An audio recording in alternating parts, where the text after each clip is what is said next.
Source C. Pirates on the South China Sea, painted around 1494 CE. Ming government soldiers defend their land and are victorious against the Wokou, a group of Japanese pirates who had been sailing and raiding trading ships in the South China Sea for nearly 2 centuries. In response to the dangers of piracy, the Ming Hongwu Emperor instituted a ban forbidden action of all maritime trading called the Haijin in 1371 CE. Source D.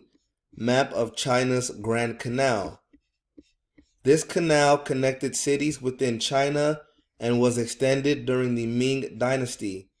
This canal was an inland waterway to allow merchants to avoid the open sea and stay entirely within China.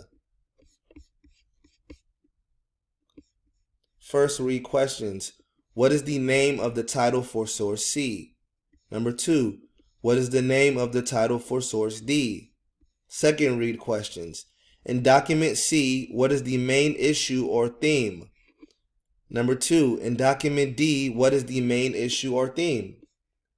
Third, read questions. In document C, according to the Ming Empire's Confucian beliefs, would this make China want to work with other countries or isolate themselves from other countries? Why?